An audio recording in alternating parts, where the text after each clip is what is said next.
The forest near the village held a silence that demanded caution. It was not wild or loud, but watchful.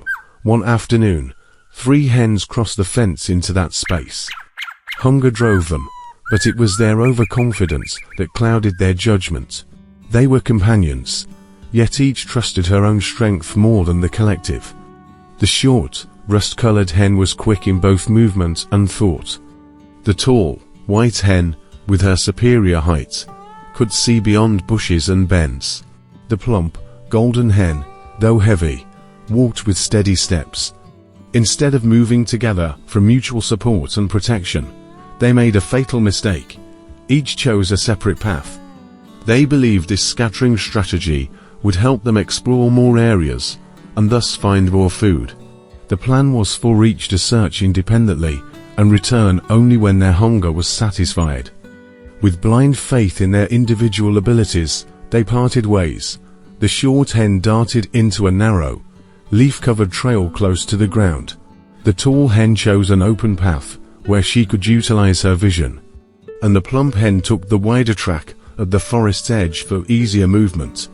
This act of separating, born of arrogance, was the very origin of the trouble about to descend. Danger arrived selectively and swiftly. The short hen, rummaging under the foliage, was the first to sense a dark shadow silently blocking her way.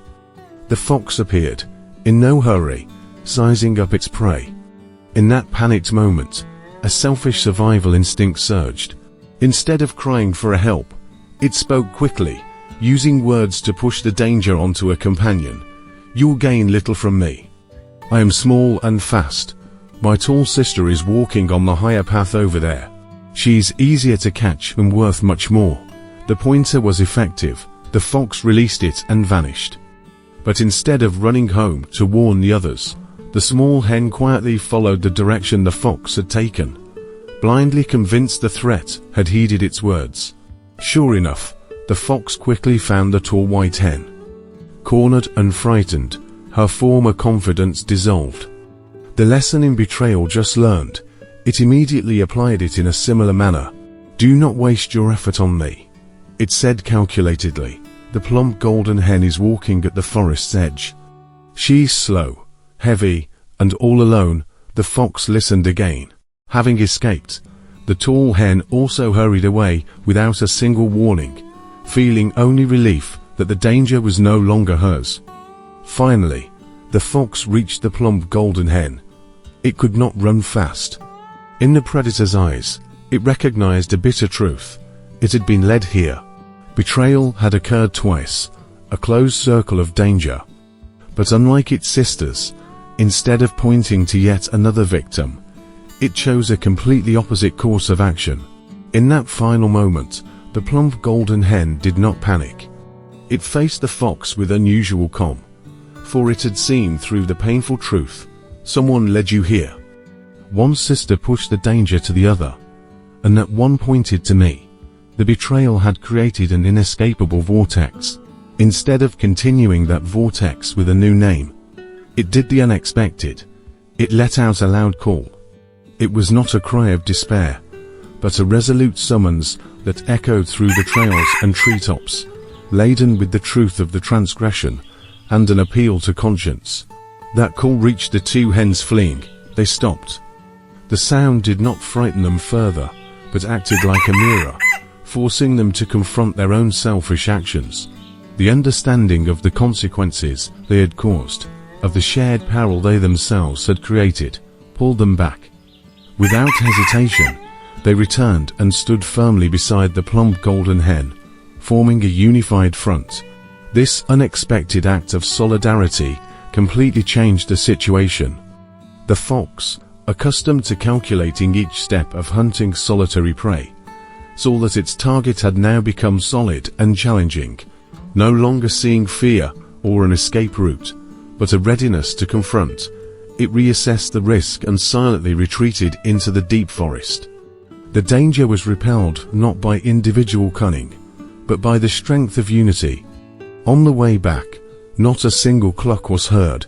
The heavy silence was not one of relief, but of contemplation. Only when safely standing before the fence did the plump golden hen speak. Its voice was calm, but carried a lesson learned the hard way. Saving oneself by pushing another into danger does not make the threat disappear.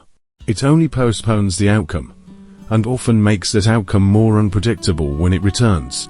These words were not a reproach, but a truth realized after betrayal and unity. From that day on, none of the three hens dared to walk any trail alone again. They had learned, at the cost of nearly their lives, that betrayal is never a true shield of safety. The selfish act that seemed the quickest escape was precisely the detour leading back to the starting point of tragedy. The false security bought with the sacrifice of a comrade was but a fragile illusion. The final lesson was clear. Exploiting each other only nurtures risk, while unity is the most enduring line of defense. The core message of the story is encapsulated in its concluding line: whoever saves themselves by offering another will eventually stand where the last one stood.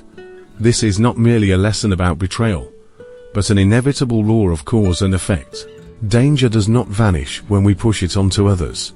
It only temporarily retreats, and will certainly return in a more unpredictable spiral. The story emphasizes that in times of trial, solidarity is the sustainable way out, while selfishness leads only to a common outcome: isolation and vulnerability.